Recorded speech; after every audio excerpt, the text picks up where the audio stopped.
नमस्कार दोस्तों, आज हम आपको मुंशी प्रेमचंद की लोकप्रिय कहानी माधवी सुनाने जा रहे हैं। यह कहानी आपको पसंद आए तो हमारे चैनल को सब्सक्राइब करे, वीडियो लाइक करे और कमेंट करके अपनी राय जरूर लिखे। कभी कभी वन के फूलों में वह सुगंधित और रंगरूप मिल जाता है जो सजी हुई वाटिकाओं को कभी प्राप्त नहीं हो सकता।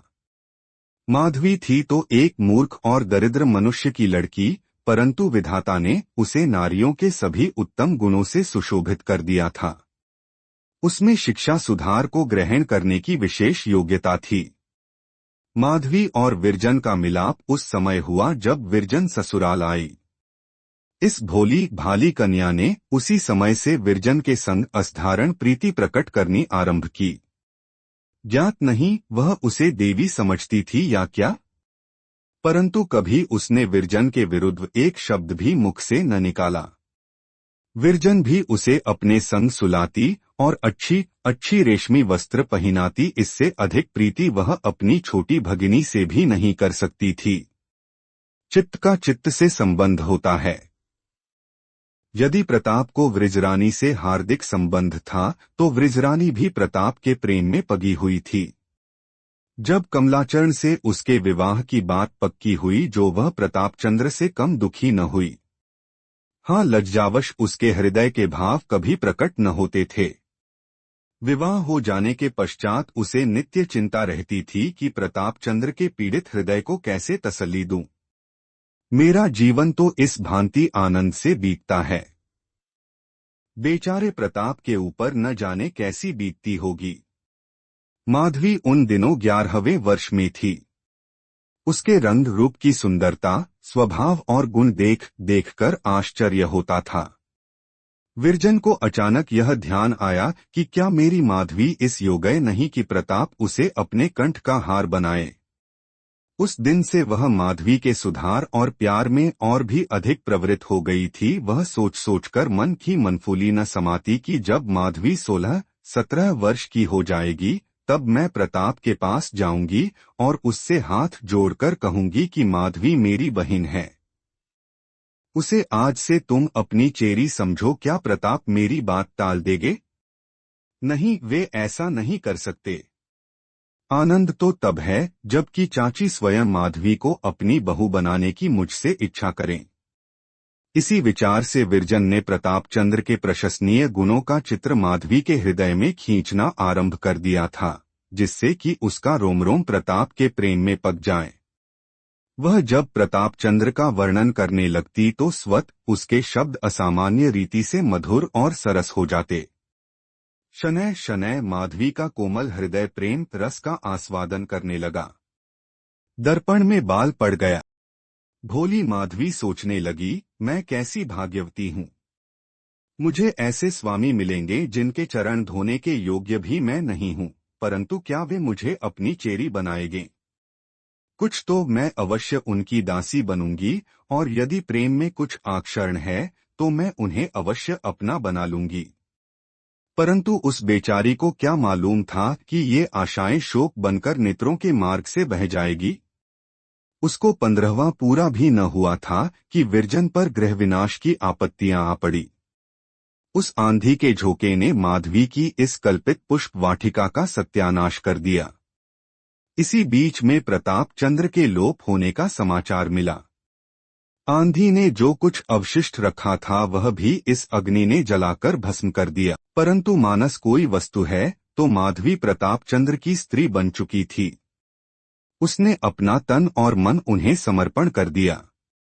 प्रताप को ज्ञान नहीं, परंतु उन्हें ऐसी अमूल्य वस्तु मिली जिसके बराबर संसार में कोई वस्तु नहीं तुल सकती।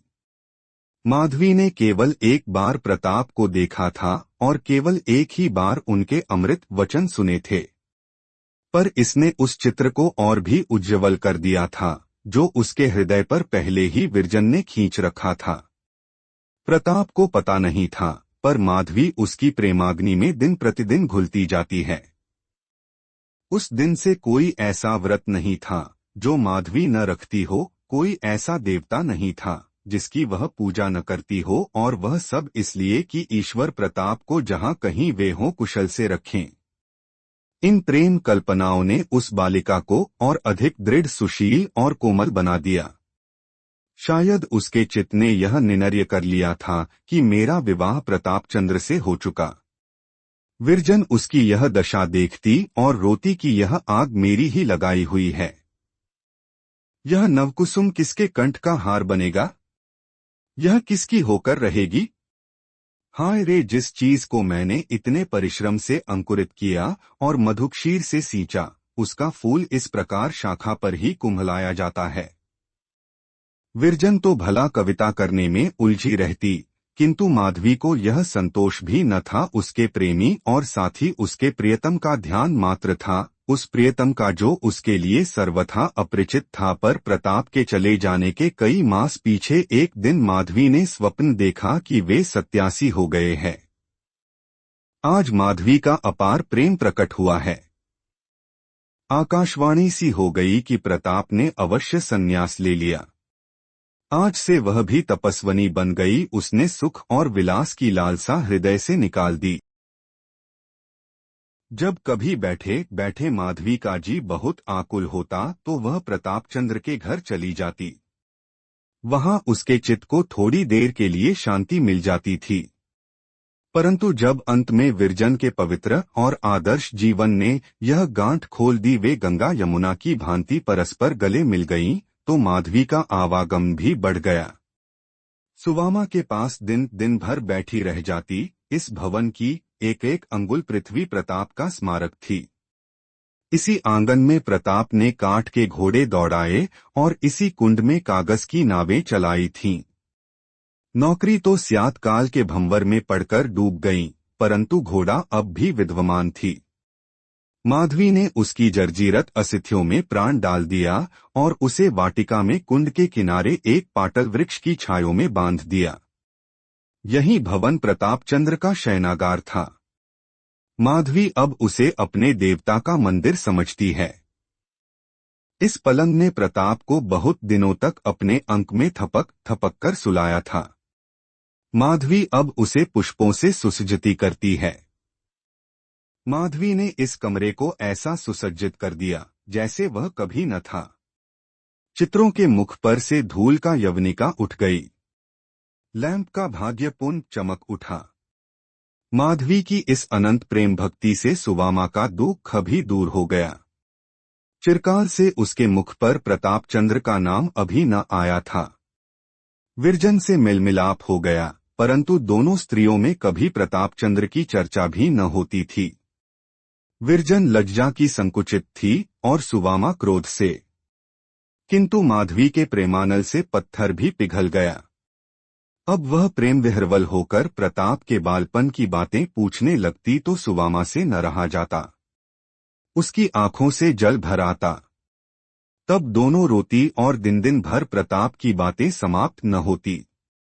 क्या अब माधवी के चित्त की दशा सुवामा से छिप सकती थी?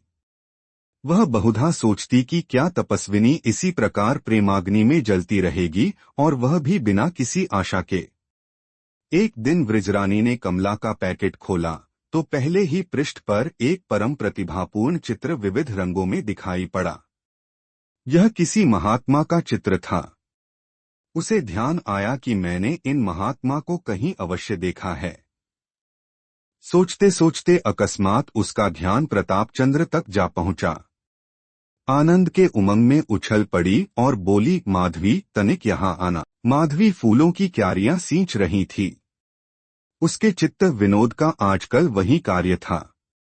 वह साड़ी पानी में लथपथ, सिर के बाल बिखरे, माथे पर पसीने के बिंदु और नत्रों में प्रेम का रस भरे हुए आकर खड़ी हो गई। विरजन ने कहा, आ तुझे एक चित्र दिखाऊं। माधवी ने कहा, किसका चित्र है, देखूं। माधवी ने चित्र को ध्यानपूर्वक देखा। उसकी आंखों में आंसू आ गए। विरजन पहचान गई। माधवी, क्यों? यह स्वरूप तो कई बार स्वप्न में देख चुकी हूं। बदन से कांति बरस रही है। विरजन, देखो वृतांत भी लिखा है। माधवी ने दूसरा पन्ना उल्टा तो स्वामी बालाजी शीर्षक लेख मिला। थोड़ी देर तक दोनों तन्मय होकर यह लेख पढ़ती रहीं। तब बातचीत होने लगी। विरजन, मैं तो प्रथम ही जान गई थी कि उन्होंने अवश्य संन्यास ले लिया होगा। माधवी पृथ्वी की ओर देख रही थी, मुख से कुछ न बोली। विरजन, तब में और अब में कितना अंतर है। मुखमंडल से कांति झलक रही है। तब ऐसे सुंदर न थे। माधवी हूँ। विरजन, ईश्वर उनकी सहायता करे। बड़ी तपस्या की है। नेत्रों में जल भरकर कैसा संयोग है। हम और वे संग संग खेले, संग संग रहे। आज वे सन्यासी हैं और मैं वियोगिनी। न जाने उन्हें हम लोगों की कुछ सुध भी है या नहीं। जिसने सन्यास ले लिया उसे किसी से क्या मतलब। जब चाची के पास पत्र न लिखा तो भला हमारी सुधि क्या होगी। माधवी, बालकपन में वे कभी योगी योगी खेलते तो मैं मिठाइयों की भिक्षा दिया करती थी। माधवी ने रोते हुए न जाने कब दर्शन होंगे कहकर लज्जा से सिर झुका लिया। विरजन, शीघ्र ही आएंगे। प्राणनाथ ने यह लेख बहुत सुंदर लिखा है। माधवी एक एक शब्द से भागती टपकती है। विरजन, वक्तृत्ता की कैसी प्रशंसा की है। उनकी वाणी में तो पहले ही जादू था, अब क्या पूछना। प्राणनाथ के चित्त पर जिसकी वाणी का ऐसा प्रभाव हुआ वह समस्त पृथ्वी पर अपना जादू फैला सकता है। माधवी, चलो चाची के यहाँ चलें। विरजन, हाँ, उनको तो ध्यान ही नहीं रहा, देखें क्या कहती है। प्रसन्न तो क्या होगी। माधवी, उनको तो अभिलाषा ही यह थी, प्रसन्न क्यों न होगी। विरजन, चल। माता ऐसा समाचार सुनकर कभी प्रसन्न नहीं हो सकती। दोनों स्त्रियां घर से बाहर निकलीं। विरजन का मुखकमल मुरझाया हुआ था, पर माधवी का अंग अंग हर्ष सिला जाता था। कोई उससे पूछे, तेरे चरण अब पृथ्वी पर क्यों नहीं पहले। तेरे पीले बदन पर क्यों प्रसन्नता की लाली झलक रही है। तुझे कौन सी संपत्ति मिल गई। तू अब शोकान्वित और उदास क्यों न दिखाई पड़ती। तुझे अपने प्रियतम से मिलने की अब कोई आशा नहीं। तुझ पर प्रेम की दृष्टि कभी नहीं पहुंची, फिर तू क्यों फूली नहीं समाती। इसका उत्तर माधवी देगी। कुछ नहीं। वह सिर झुका लेगी, उसकी आंखें नीचे झुक जाएंगी जैसे डलियां फूलों के भार से झुक जाती है। कदाचित उनसे कुछ अश्रुबिंदु भी टपक पड़े, किंतु उसकी जिह्वा से एक शब्द भी न निकलेगा। माधवी प्रेम के मद से मतवाली है। उसका हृदय प्रेम से उन्मत्त है। उसका प्रेम हाट का सौदा नहीं। उसका प्रेम किसी वस्तु का भूखा नहीं है। वह प्रेम के बदले प्रेम नहीं चाहती। उसे अभिमान है कि ऐसे पवित्रता पुरुष की मूर्ति मेरे हृदय में प्रकाशमान है। यह अभिमान उसकी उन्मत्ता का कारण है, उसके प्रेम का पुरस्कार है। दूसरे मास में वृजरानी ने बालाजी के स्वागत में एक प्रभावशाली कविता लिखी। यह एक विलक्षण रचना थी। जब वह मुद्रित हुई तो विद्या जगत विरजन की काव्य प्रतिभा से परिचित होते हुए भी चमत्कृत हो गया। वह कल्पनारूपी पक्षी जो काव्य गगन में वायुमंडल से भी आगे निकल जाता था, अब की तारा बनकर चमका। एक एक शब्द आकाशवाणी की ज्योति से प्रकाशित था। जिन लोगों ने यह कविता पढ़ी वे बालाजी के भक्त हो गए। कवि वह संपेरा है जिसकी पिटारी में सांपों के स्थान में हृदय बंद होते हैं। दोस्तों, यह कहानी आपको पसंद आई हो तो हमारे चैनल को सब्सक्राइब करें, वीडियो लाइक करें और कमेंट करके अपनी राय जरूर लिखें।